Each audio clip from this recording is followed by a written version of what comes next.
نحمده ونصلي على رسوله الكريم اما بعد فاعوذ بالله من الشيطان الرجيم بسم الله الرحمن الرحيم رب اشرح لي صدري ويسر لي امري واحلل عقدة من لساني يفقهوا قولي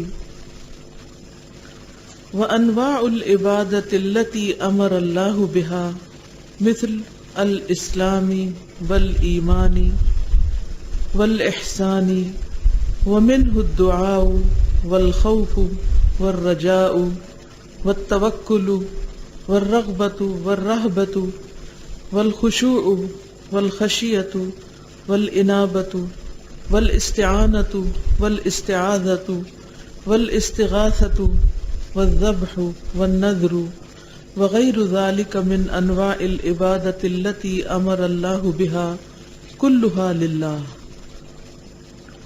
والدلیل قوله تعالی وَأَنَّ الْمَسَاجِدَ لِلَّهِ فَلَا تَدْعُوا مَعَ اللَّهِ أَحَدًا فَمَنْ صَرَفَ مِنْهَا شَيْئًا لِغَيْرِ اللَّهِ فَهُوَ مُشْرِكٌ كَافِرٌ. والدلیل قوله تعالی وَمَنْ يَدْعُ مَعَ اللَّهِ إِلَٰهًا آخَرَ لَا بُرْهَانَ لَهُ بِهِ فَإِنَّمَا حِسَابُهُ عِنْدَ رَبِّهِ إِنَّهُ لَا يُفْلِحُ الْكَافِرُونَ. وفي الحديث الدعاء مخ العبادة. والدليل قوله تعالى وقال ربكم ادعوني استجب لكم ان الذين يستكبرون عن عبادتي سيدخلون جهنم داخرين. ودليل الخوف قوله تعالى فلا تخافوهم وخافون ان كنتم مؤمنين. ودليل الرجاء قوله تعالى فمن كان يرجو لقاء ربه فليعمل عملا صالحا ولا يشرك بعبادة ربه أحدا. ودليل التوكل قوله تعالى وعلى الله فتوكلوا إن كنتم مؤمنين. وقوله ومن يتوكل على الله فهو حسبه. ودليل الرغبة والرهبة والخشوع قوله تعالى انہم کانوا یسارعون فی الخیرات ویدعوننا رغبا ورہبا وکانوا لنا خاشعین. ودلیل الخشیۃ قولہ تعالی فلا تخشوہم واخشونی. ودلیل الانابۃ قولہ تعالی وانیبوا الی ربکم واسلموا لہ. ودلیل الاستعانۃ قولہ تعالی ایاک نعبد وایاک نستعین. وفي الحديث إذا استعنت فاستعن بالله. ودليل الاستعاذة قوله تعالى قل أعوذ برب الناس. ودليل الاستغاثة قوله تعالى إذ تستغيثون ربكم فاستجاب لكم. ودليل الذبح قوله تعالى قل إن صلاتي ونسكي ومحياي ومماتي لله رب العالمين لا شریک لہ وبذلک امرت وانا اول المسلمین. ومن السنة لعن اللہ من ذبح لغیر اللہ. ودلیل النذر قولہ تعالی یوفون بالنذر ویخافون یوما کان شرہ مستطیرا. ہم بات کر رہے تھے عبادت پر، اور عبادت کا معنی ہے، کیا ہے عبادت؟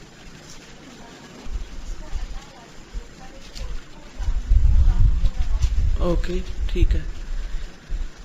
اور عبادت کی روح کیا ہے؟ عاجزی اور انکساری کے ساتھ اللہ سبحانہ وتعالیٰ کی اطاعت کرنا، فرمانبرداری کرنا، بندہ بن کے رہنا، اللہ کا حکم مانتے ہی سر جھکا دینا. اب عبادت کی قسمیں ہم نے کل بتائی تھی آپ کو، کچھ یاد ہے کون کون سی؟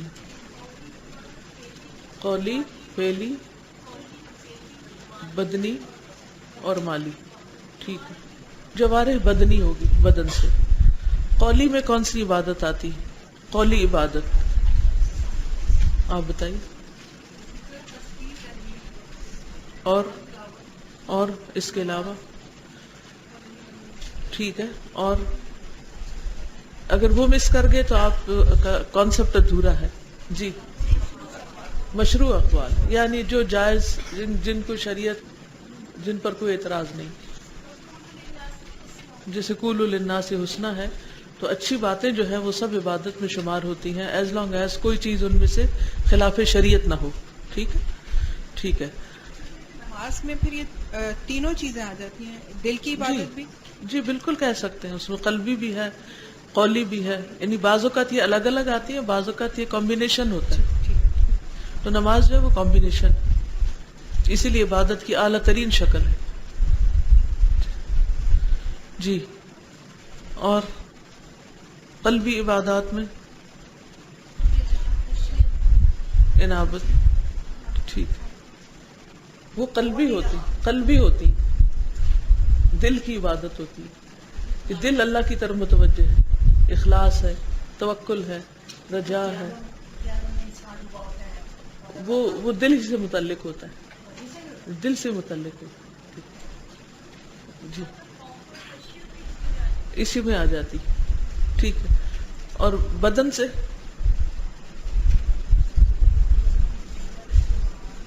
جی جہاد، ہجرت، اور اس سے پہلے رکوع و سجود. ذاتی عبادات میں جیسے نماز، جی. سب سے پہلی بدنی عبادات میں سب سے پہلے نماز کا نام. نماز، رکوع و سجود ہے. ٹھیک ہے. اس کے علاوہ جوارح سے کوئی بھی مشروع کام کرنا، جیسے اگر کوئی محنت کر کے کما رہا ہے رزق حلال تو وہ بھی کیا کر رہا ہے؟ عبادت ہی کر رہا ہے. پھر ان کے درجات ہیں، مراتب ہیں. اور مالی میں مال کا خرچ کرنا، چاہے نفلی صدقات ہوں یا فرضی زکوٰۃ وغیرہ ہو. ٹھیک ہے. وانواع العبادت التی امر اللہ بہا، اور عبادت کی اقسام، انواع نوع کی جمع ہے، التی وہ جو امر اللہ بہا حکم دیا ہے اللہ نے ان کا، مثلاً الاسلام، اسلام اپنے ارکان خمسہ کے ساتھ، یہ سب عبادات ہیں. ارکان خمسہ کون سے؟ شہادتین، نماز، روزہ، حج، زکوٰۃ وغیرہ. ٹھیک ہے. والایمانی، ارکان ستہ کون سے ہیں؟ آمنت باللہ وملائکتہ وکتبہ ورسلہ والیوم الآخر والقدر خیرہ وشرہ. ٹھیک. والاحسان، اس کا ایک رکن ہے کیا؟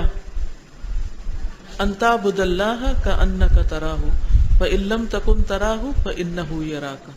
ٹھیک ہے. تو یہ سب کیا ہے؟ عبادات کی انواع ہیں. ومنہ الدعاء، اور اس میں سے دعا بھی ہے. دعا بھی کیا ہے؟ عبادت ہے. دعا کا کیا مطلب ہوتا ہے؟ اللہ تعالیٰ کو پکارنا. کچھ لوگ ہوتے ہیں جو کبھی نہیں پکارتے، وہ کون ہوتے ہیں؟ متکبر. کچھ لوگ ہوتے ہیں جو اللہ کو پکارتے ہیں اور اس کے ساتھ اوروں کو بھی پکار لیتے ہیں، یہ کون ہو جاتے ہیں؟ مشرک. اور تیسرے وہ ہوتے ہیں جو خالصتاً اللہ ہی کو پکارتے ہیں، کسی اور کو نہیں پکارتے. ٹھیک ہے. یہ ہے اصل عبادت کرنے والے. والخوف، اور خوف، ڈرنا، کسی ناپسندیدہ چیز سے ڈرنا. والرجاء، اور امید رکھنا، طمع رکھنا. والتوکل، اور توکل کرنا، اپنے امور کسی کے سپرد کر دینا، یعنی اللہ سبحانہ وتعالی کے. تفویض الامور الی اللہ سبحانہ وتعالی. اور لوگوں کے سپرد جب ہم کوئی چیز کرتے ہیں، مثلا کہتے ہیں یہ میری کتاب رکھ لو، تو یہ توکیل کہلاتا ہے، توکل نہیں ہوتا. یہ توکیل، توکل کی طرح لکھیں گے، کاف کے بعد یا ڈال دیں گے. توکیل جیسے وکیل لکھتے ہیں، جیسے وکیل بناتے ہیں آپ، تو آپ اپنا کیس اس کو دیتے ہیں کہ آپ کے بہاف پر وہ لڑے. والرغبت، اور رغبت، کسی پسندیدہ چیز کو طلب کرنا. والرہبت، اور ڈر، کسی ڈرنے والی چیز سے ڈرنا. والخشوع، اور انکساری، اللہ کے لیے جھک جانا، خاشع ہونا. والخشیت، اور ڈرنا. خشیت، ڈرنا، یہ اخص من الخوف، خوف سے خاص ہے، جس میں تعظیم بھی شامل ہوتی. یعنی خوف بھی خوف ہے، پھر خشیت بھی خوف ہے، تو خشیت کون سا خوف ہے؟ جو خاص ہے، جس میں تعظیم شامل ہوتی ہے. والانابۃ، اور رجوع کرنا، توبہ کرنا، پلٹنا. انیبوا الی ربکم، لیکن توبہ سے خاص ہے. والاستعانۃ، اور مدد چاہنا، مدد چاہنا، مدد طلب کرنا، مدد لینا. والاستعاذۃ، پناہ لینا، کسی ناپسندیدہ چیز سے بچنے کے لیے پناہ لینا. والاستغاثۃ، مشکل وقت میں مدد طلب کرنا. استعانت بھی مدد ہے اور استغاثہ بھی مدد. تو استغاثہ کون سی مدد ہوتی ہے؟ تو ایسے فریاد کرنا جب انسان پر کوئی شدت ہو، ہلاکت پڑی ہوئی ہو، مصیبت آئی ہوئی ہو، اس وقت جو مدد طلب کی جاتی ہے. اور جیسے ہم عام حالات میں دعا مانگتے ہیں یا اللہ میری مدد کر، لیکن اگر کوئی ڈوب رہا ہو تو وہ کیا کرے گا؟ وہ بھی ایسے ہی کہے گا یا اللہ میری مدد کر، یا کچھ اور طریقہ اختیار کرے گا؟ وہ فریاد کرے گا. تو شدت جو ہوتی ہے مدد کے طلب کرنے میں فریاد ہے. والذبح، اور ذبح جانور قربان کرنا. والنذر، اور نظر ماننا. نظر ماننا جو شریعت نے واجب نہیں کیا اپنے اوپر لازم کر لینا، یعنی جسے شریعت نے ہمارے لیے ضروری نہیں قرار دیا اسے اپنے لیے ضروری سمجھنا. وغیر ذالک، وغیرہ وغیرہ. من انواع العبادتی، عبادت کی اقسام میں سے ہے. التی امر اللہ بہا، جن کا اللہ نے حکم دیا ہے کہ کلھا للہ، یہ سب کچھ اللہ کے لیے ہونا چاہیے. دعا بھی اللہ سے، خوف بھی اللہ کا، امید بھی اللہ سے، توکل بھی اسی پر، رغبت بھی اسی کی طرف، رہبت بھی اسی سے، خشوع بھی اسی کے لیے، خشیت بھی اسی کی، انابت بھی اسی کی طرف، استعانت بھی اسی سے، استعاذہ اور استغاثہ بھی اسی سے، ذبح اور نظر بھی اسی کے نام پر. یہ سب عبادت کی قسمیں ہیں، کچھ قلبی ہیں اور کچھ بدنی بھی ہیں، جیسے ذبح وغیرہ. والدلیل قولہ تعالی، اور دلیل اللہ تعالی کا فرمان ہے وَأَنَّ الْمَسَاجِدَ لِلَّهِ، اور بے شک مساجد اللہ کے لیے ہیں. مساجد اللہ کے لیے ہیں. اب یہ دعا کی دلیل دے رہے ہیں. مساجد کے دو معنی، ایک وہ جگہیں جہاں پر اللہ کی عبادت کی جاتی ہے، اور ایک سجدے کے اعضاء. فَلَا تَدْعُوا مَعَ اللَّهِ أَحَدًا، تو نہ تم پکارو اللہ کے ساتھ کسی ایک کو، کسی کو بھی، کسی بت، فرشتے، جن، نبی، ولی، حجر، شجر، صنم، کسی اور کو نہیں پکارو. ٹھیک ہے؟ کس کس کو نہیں پکارو؟ کسی بت، فرشتے، جن، نبی، حجر، شجر، صنم، کسی بھی چیز کو، کسی ایک کو بھی. لیکن یہ موٹی موٹی باتیں جن کو لوگ عام طور پر پکارتے ہیں، بتوں کو پکارتے ہیں، یا فرشتوں سے مدد طلب کرتے ہیں، یا جنوں کو پکارتے ہیں، یا جنوں کی پناہ لیتے ہیں، تو ان میں سے کسی بھی چیز سے کوئی وابستگی نہیں ہونی چاہیے. فَلَا تَدْعُوا مَعَ اللَّهِ أَحَدًا. فمن، تو جس نے، صرفا پھیرا، منہا اس میں سے، یعنی دعا میں سے، شیئا لغیر اللہ، کسی بھی چیز کو اللہ کے سوا، یعنی بت، فرشتے، جن وغیرہ کو، فہو مشرک کافر، تو وہ مشرک ہے، کافر ہے. یعنی اللہ کے علاوہ کسی اور کو پکارنا شرک اور کفر میں آتا ہے. والدلیل قولہ تعالی، اور دلیل اللہ تعالی کا فرمان ہے وَمَن يَدْعُ مَعَ اللَّهِ إِلَٰهًا آخَرَ لَا بُرْهَانَ لَهُ بِهِ فَإِنَّمَا حِسَابُهُ عِندَ رَبِّهِ إِنَّهُ لَا يُفْلِحُ الْكَافِرُونَ. وَمَن يَدْعُ، اور جو کوئی پکارے گا، مَعَ اللَّهِ، اللہ کے ساتھ، إِلَٰهًا آخَرَ، کوئی دوسرا الہ، کسی اور کو اللہ کے سوا پکارے گا. الہ کون ہوتا ہے؟ الہ کون ہوتا ہے؟ معبود. ٹھیک ہے، الہ کا ترجمہ کیا؟ معبود. تو جو کسی اور کو معبود بنائے گا اور اس کو مشکل میں پکارے گا، لا برہان لہ بہ، نہیں کوئی دلیل اس کے لیے اس کی، یعنی اس کے پاس اس کام کی کوئی دلیل ہی نہیں، کہیں قرآن میں اللہ تعالیٰ نے اس کی کوئی اجازت ہی نہیں دی. فَإِنَّمَا تو بے شک حسابہ اس کا حساب عند ربہ اس کے رب کے پاس ہے، یعنی اللہ تعالیٰ اس سے حساب لے گا. انہ بے شک وہ لا یفلح الکافرون نہیں فلاح پاتے کافر. یہاں کافر کس کو کہا گیا قرآن میں؟ کافر کس کو کہا گیا ہے؟ جو اللہ کے ساتھ کسی اور کو الہ پکارے، کسی اور سے دعا کرے، کسی اور سے مدد مانگے، فریاد کرے، کسی اور کو اپنے مصیبت میں یاد کرے کہ وہ میرے کام آئے گا. تو یہاں یہ سب کچھ کیا ہے؟ کفر اور شرک ہے. وفی الحدیث الدعاء مخ العبادہ، اور حدیث میں آتا ہے کہ دعا عبادت کا مغز ہے. حدیث ضعیف ہے لیکن اس کے معنی میں ایک اور حدیث ہے الدعاء هو العبادہ، الدعاء هو العبادہ، دعا ہی عبادت ہے. ٹھیک ہے، یہ حدیث حسن صحیح ہے، الدعاء هو العبادہ. تو عبادت کی انواع میں انہوں نے سب سے پہلے جو دعا کا ذکر کیا ہے اسلام ایمان احسان کے بعد، تو دراصل دعا جو ہے، اور باقی یہ جو قسمیں ہیں نا جیسے استعانت، استعاذہ، استغاثہ، یہ بھی دعا ہی کی قسمیں ہیں تھوڑا تھوڑے فرق کے ساتھ. تو جب ہم کسی کو یعنی اللہ کو معبود مانتے ہیں تو اس کا مطلب یہ ہے کہ ہم اپنی مصیبت اور مشکل کے وقت اسی کو پکارتے ہیں، اپنا حاجت روا اور مشکل کشا اسی کو سمجھتے ہیں. والدلیل قولہ تعالی، اور دلیل اللہ تعالی کا فرمان ہے وقال ربکم ادعونی استجب لکم، اور تمہارا رب کہتا ہے کہ مجھ سے دعا مانگو میں قبول کروں گا تمہارے لیے، یعنی تمہاری دعا قبول کروں گا، میں تمہیں جواب دوں گا. ان الذین یستکبرون عن عبادتی، بے شک وہ لوگ جو میری عبادت سے تکبر کرتے ہیں.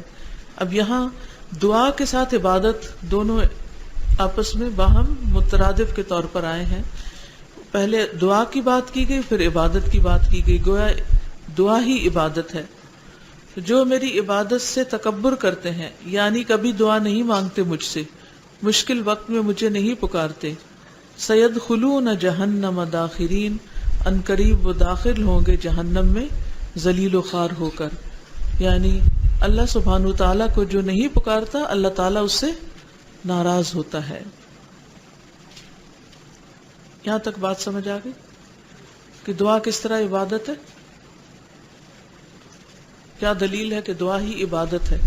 یعنی جب ہم اللہ تعالیٰ کو پکار رہے ہوتے ہیں، چاہے عربی میں پکاریں، چاہے انگریزی میں پکاریں، چاہے اردو میں پکاریں، تو جو لفظ ہم بول رہے ہوتے ہیں، یہ زبان ہماری ہل رہی ہوتی ہے یا دل ہمارا اللہ سبحانہ تعالیٰ کی طرف متوجہ ہوتا ہے، تو ہم ایک طرح سے عبادت کی حالت میں ہوتے ہیں.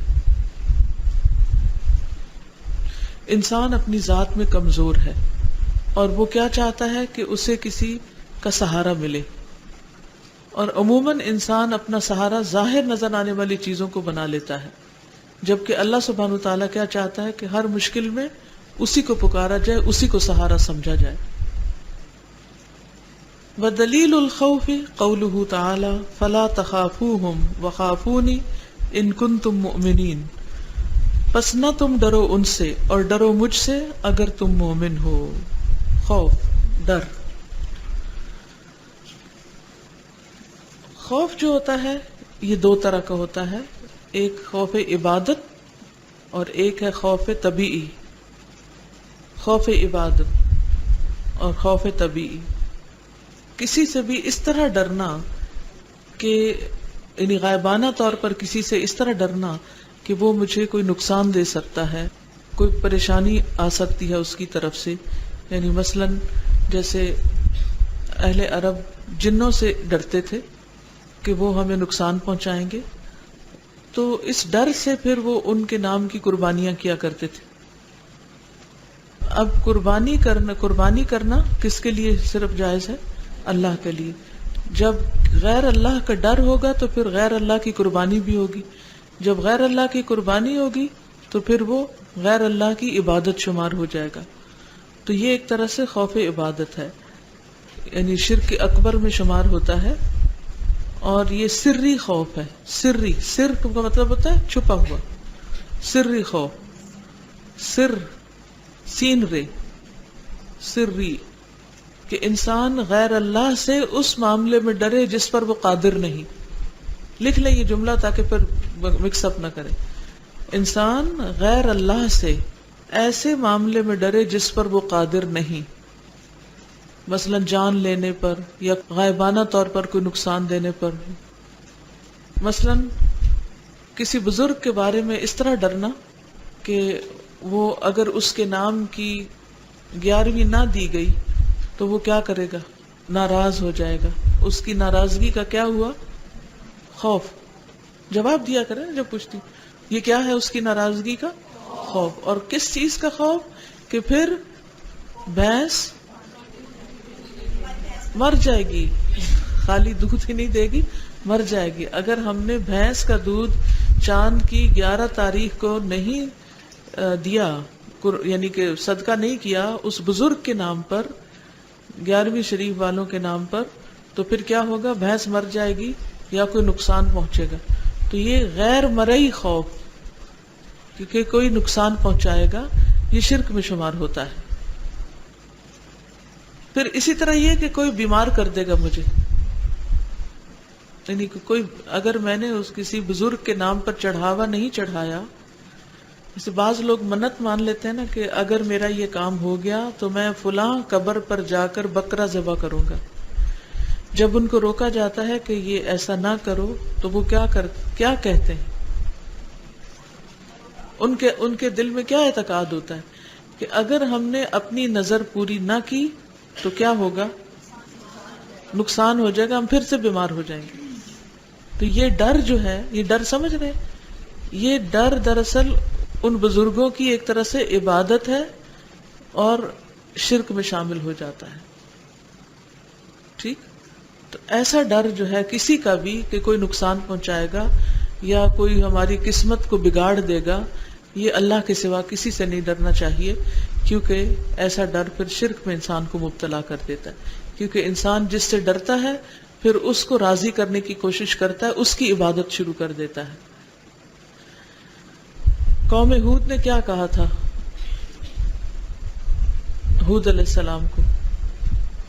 کہ ہمیں یوں لگتا ہے کہ جیسے ہمارے بتوں کی مار پڑ گئی ہے تم پر. ٹھیک؟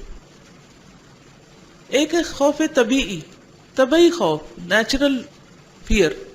نیچرل فیئر جیسے سانپ کا خوف، کاکروچ کا، بلی کا، مچھلی کا، یعنی کسی بھی چیز کے کاٹنے کا. یہ خوف ہوتے ہیں نا لوگ، جن کو کیا کہتے ہیں، کچھ تو حقیقی بھی ہوتے ہیں اور کچھ فوبیاز بھی ہوتے ہیں.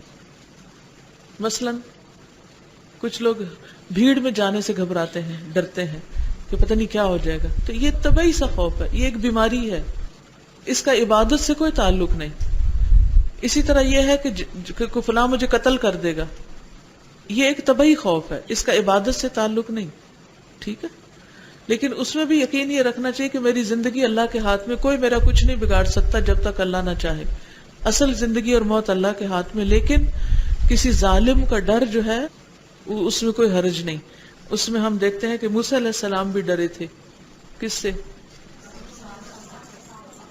سانپ سے بھی ڈرے تھے اور فرعون کے اہلکاروں سے بھی ڈر کے وہاں سے بھاگ گئے تھے مدین کی طرف. ٹھیک؟ تو اس میں کوئی حرج نہیں، یہ ایک نیچرل سا خوف ہے. ظالم بادشاہ کا خوف یا کسی مجرم کا خوف کہ وہ قتل کر دے گا، یا جائیدادوں کے جھگڑوں میں خوف کہ وہ مار دے گا.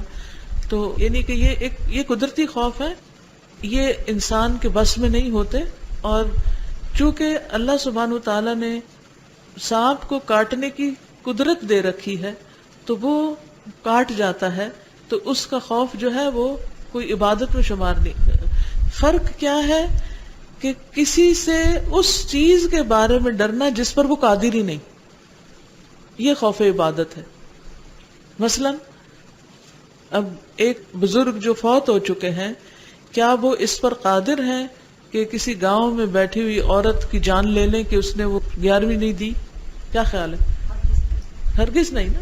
تو جو کسی چیز پر قادر نہ ہو اس سے اس چیز کے بارے میں ڈرنا سری طور پر دل میں کہ وہ میرے قسمت بگاڑ دے گا یا جان لے لے گا، یہ شرک میں آتا ہے. ظاہری چیزوں کا خوف یا کسی انسان کے پاس اگر ہتھیار ہے یا اسلحہ ہے یا ایک چیز سامنے نظر آ رہی ہے جو نقصان دینے والی ہے تو اس سے ڈرنے میں کوئی حرج نہیں، یعنی کوئی منع نہیں.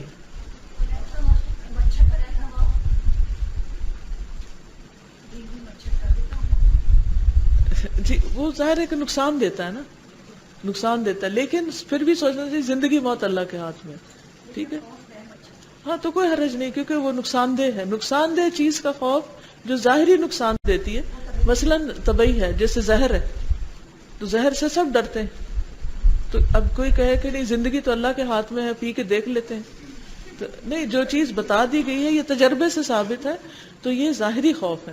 تو ایک سری ہے اور ایک ظاہری ہے، ایک عبادت کا ہے، ایک طبعی ہے. ٹھیک ہے جی. بیماری ہے، بیماری ہے نا.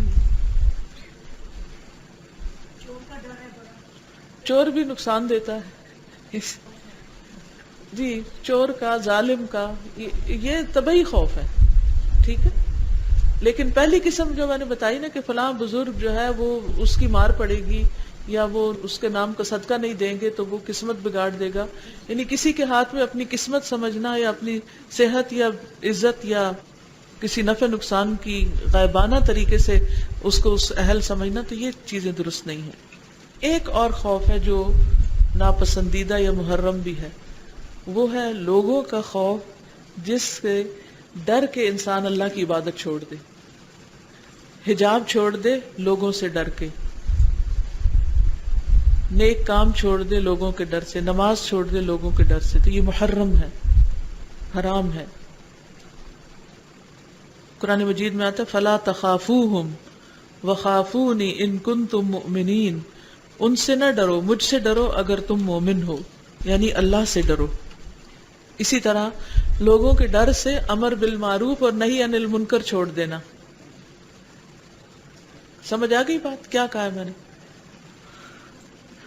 کوئی غلط کام کر رہا ہے تو اور آپ کے بس میں ہے کہ آپ اس کو روک سکیں، آپ کو پتہ ہے کہ وہ سن لے گا، لیکن یہ سوچ کے کہ ہائے کہیں ناراض ہی نہ ہو جائے تو اس کو ہم نہیں کہتے. اور یہ خوف تو اپنے بچوں سے بھی ہے لوگوں کو کہ بچے روٹ جائیں گے اور بچے ناراض ہو جائیں گے اور بچے اوفینڈ ہو جائیں گے، اس لیے ہم ان کو نہ کہیں. ٹھیک ہے، طریقہ درست ہونا چاہیے، لیکن بچوں سے نہیں ڈرنا چاہیے، یا شوہر کے ڈر سے اللہ کی عبادت نہیں چھوڑنی چاہیے. اس میں انسان حکمت سے ضرور کام لے، لیکن اپنے دین پر کمپرومائز نہ کرے. اگر ایسا فتنہ ہو تو پھر اس وقت دیکھیے، امر بالمعروف کا قاعدہ یہ ہے کہ اگر آپ کے امر بالمعروف سے اصلاح ہو جائے تو آپ پر لازم ہے، واجب ہے، اور اگر اصلاح کی بجائے بگاڑ آئے تو خاموشی بہتر ہے، اور اگر فساد پیدا ہو تو پھر اس سے رک جائے. ٹھیک، بگاڑ فساد جو دوسری تیسری ایک ہی قسم، یا خوف پیدا ہو کہ یہ قتل کر دے گا یا کچھ، تو اس صورت میں بھی رکا جا سکتا ہے، اس میں اجازت ہے. لیکن عام حالات میں انسان صرف ایک دل میں ڈر پیدا کر کے لوگوں کو برائی سے نہ روکے تو یہ ٹھیک نہیں. ابراہیم علیہ السلام کو جب ان کی قوم نے کہا تھا کہ تم ہمارے بتوں کی عزت نہیں کرتے تو وہ تمہیں مصیبت میں مبتلا کریں گے، تو انہوں نے کیا جواب دیا تھا؟ وَكَيْفَ أَخَافُ مَا أَشْرَكْتُمْ وَلَا تَخَافُونَ، اور میں کیسے ڈر سکتا ہوں اس سے جن کو تم شریک بنائے ہوئے ہو اور تم نہیں ڈرتے اللہ سے جو رب العالمین ہے. یعنی تمہیں اللہ سے ڈرنا چاہیے، مجھے بتوں سے ڈرنے کی ضرورت نہیں. جیسے پیرنٹس کا خوف سے کوئی کر لینا، پردہ کر لینا یا نماز پڑھ لینا اور ان کے پیچھے نہ کرنا، تو یہ خوف درست نہیں کہ پیرنٹس کے ڈر سے نماز پڑھی جائے یا شوہر کے ڈر سے حجاب کیا جائے. یہ پھر اللہ کے لیے نہیں ہے، پھر یہ غیروں کے لیے ہے، پھر یہ عبادت نہیں شمار ہوتا. ٹھیک ہے، جنات کا ڈر طبعی خوف میں آتا ہے، لیکن یہ سوچنا کہ جن ہمیں مار سکتے ہیں یا جن ہمیں بیمار کر سکتے ہیں یا جن ہماری قسمت بگاڑ سکتے ہیں، یہ درست نہیں. یہ ناپسندیدہ خوف ہے. کون سا؟ کسی کے ڈر سے نیک کام کر لینا یا نہ کرنا، مجھے سمجھ نہیں آئی. کسی کے ڈر سے نیک کام کر لینا یا پردہ کر لینا کسی کو دیکھ کے، یہ تو محرم ہے نا. یہ سب عبادت کے جتنے بھی کام ہیں، نیک کام کیا ہے؟ عبادت ہے. تو نیک کام صرف اللہ کے ڈر سے ہونا چاہیے، اگر بندوں کے ڈر سے کیا تو وہ قبول نہیں ہوگا. ٹھیک. ان کو یہ ہوتا ہے کہ فلاں جگہ پہ اگر ہم جا رہے ہیں کسی فنکشن پہ تو وہاں فلاں فلاں لوگ آ رہے ہونے ہیں تو ہمارا حلیہ یہ ہونا چاہیے، اور جہاں کوئی اور وہاں وہ لوگ نہیں ہونے وہاں بالکل اور حلیہ اور ایک اور مجلس میں بیٹھ بھی جانا ہے. اپنی مجلس میں بعض اوقات میوزک بالکل نہیں لگانا کیونکہ وہاں ایسے انوائٹیز ہیں جو ناپسند کریں گے، اور پھر ہم اس میں ہماری ذرا وہ نیچے ہوگی لیول. اور ویسے وہ میوزک کے سارے فنکشنز جہاں ان لوگوں نے نہیں ہونا وہ اٹینڈ کر لینے بڑے آرام سے. تو یہ کس کی پھر عبادت ہو رہی ہے؟ یہ تو پھر ان لوگوں کی ہو رہی ہے نا. ہو رہی ہے. لوگوں کو اللہ کا مقام، یعنی جو مقام اللہ سبحانہ وتعالیٰ کا ہے وہ ہم نے لوگوں کو دے دیا. یعنی ہمیں کوئی بھی کام اللہ کے ڈر سے کرنا چاہیے یا چھوڑنا چاہیے، اور جب ہم لوگوں کے ڈر سے کوئی کام کرتے یا چھوڑتے ہیں تو پھر یہ محرم میں آ جاتا ہے. اور استاذہ ایک نبی مجھے ان کی یاد نہیں آ رہا کہ نام کیا تھا علیہ السلام، جنہوں نے یہ کہا تھا کہ تم اپنے سارے بتوں کو اکٹھا کر لو اور جو چال چاہے میرے خلاف چل لو اور مجھے کوئی موقع بھی نہ دو، میں پھر بھی نہیں تم لوگوں سے ڈرتا. تو ہمیں یہ خوف آتا ہے کہ لوگ ہمارے مخالف ہو جائیں گے.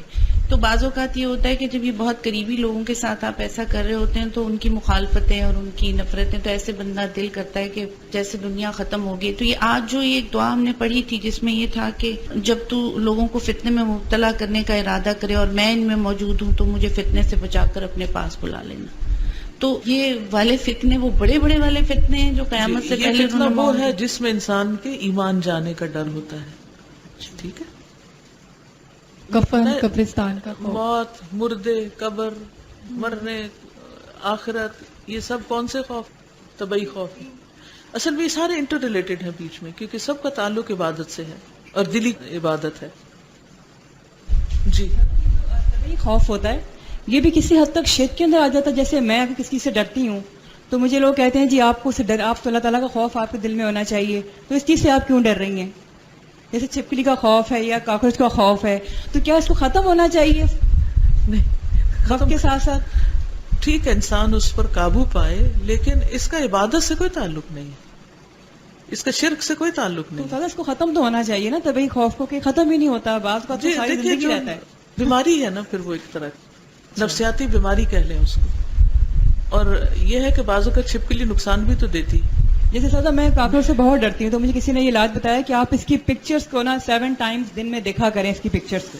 تو میرے لیے اور خوفناک بات نا، خوف میرے دل کے اندر رنگ. مجھے یاد ہے بچپن میں کسی نے زبردستی مجھے مروانے کی کوشش کی کہ تم کاکروچ کو مارو. وہ ڈر مجھے ابھی تک بیٹھا ہوا ہے، مجھ سے مارا نہیں گیا کاکروچ کو، لیکن یہ کہ جب اس کی پکچر مجھ سے مطلب دیکھی ابھی بھی نہیں جاتی، مجھے اتنا اس کا خوف آتا ہے. تو اس سے وہ چیز میرا خیال ہے خوف نکلتا تو نہیں ہے نا، اس سے اور ہی بیٹھتا ہے. بس میں نہیں ہے وہ، یعنی کہ ایک نفسیاتی مسئلہ ہے، وہ بس میں نہیں ہے اس کو نکالنا. اگر کوئی تدبیر ظاہری ہو سکتی تو انسان کر لے، اگر نہیں ہوتی تو اس کا عبادت سے کوئی تعلق نہیں ہے، اور نہ ہی یہ محرم خوف میں ہے. ٹھیک ہے. محرم خوف بھی وہ ہے جو اللہ کی عبادت سے روک. دیکھیے ایک ہے شرک، ایک ہے حرمت کے درجے میں خوف، اور ایک ہے طبعی خوف. جی بزدلی، یعنی دنیاوی چیزوں سے بعض اوقات انسان نہ ڈرنے والی چیزوں سے ڈرتا ہے تو بزدلی میں بھی آ جاتا ہے، وہ بھی طبعی اس میں آ جاتا ہے. لاسٹ ٹائم کورس میں ہوا کہ ایک اسپون سے چاول کھا رہی تھی. میں نے کہا اگر آپ ہاتھ سے کھائیں گے تو سنت پوری ہو جائے گی. انہوں نے کہا گھر میں تو ہاتھ سے کھاتے ہیں، باہر یہ نہیں. انہیں ذرا فیل ہوا تو میں نے کہا میں تو اگر امریکہ بھی چلی جاؤں گی وہاں بھی ہاتھ سے ہی کھاؤں گی انشاءاللہ. تو یہ بھی ایک خوف ہوتا ہے. تو اس کا کیا ہے؟ عبادات میں یا سنتوں کی پیروی میں پھر اس میں مراتب ہوتے ہیں نا، درجے ہوتے ہیں. کوئی چھوٹی چیز ہے، کوئی بڑی ہے. کچھ فرض درجے کی چیزیں ہیں ان کو چھوڑنا، جیسے نماز چھوڑنا یا ہاتھ سے کھانا، یہ دو میں بہت بڑا فرق ہے. لیکن دین کے کسی بھی چیز پر عمل کرنے میں لوگوں کا ڈر نہیں ہونا چاہیے. ٹھیک. طبعی خوف کبھی کبھی عبادات میں بھی حائل ہو جاتا ہے، کیونکہ مجھے کراؤڈ فوبیا ہے بہت زیادہ. جب میں حج پر گئی ہوں اور جب میں ادھر جا رہی تھی کنکریاں مارنے کے لیے اور میں نے لوگوں کو دیکھا ہے، تو چونکہ اس وقت موقع نہیں ہوتا کہ آپ میں کہتے اللہ تعالیٰ یہ کیسے ممکن ہے کہ میں اتنے کراؤڈ میں جاؤں. لیکن الحمدللہ چونکہ وہ جانا تھا، وہ کرنا تھا. لیکن وہ جو ایک ایسنس تھا نا، وہ جو مارنے کا، اور وہ مطلب میں ڈرتی رہی اس کراؤڈ سے، اور وہ کنکریاں تو مار لی میں نے. طبعی خوف ہے. آگے چلتے ہیں. ودلیل الخوف قوله تعالی فلا تخافوهم وخافون ان کنتم مؤمنین. اللہ تعالیٰ کا فرمان ہے پس نہ تم ڈرو ان سے اور ڈرو مجھ سے اگر تم مومن ہو. یعنی لوگوں کے ڈر سے عبادت نہ چھوڑو، لوگوں کے ڈر سے اللہ کے بندے بننا مت چھوڑو. یہ ایمان کا تقاضا ہے کہ اللہ ہی سے ڈرو. ودلیل الرجاء، اور امید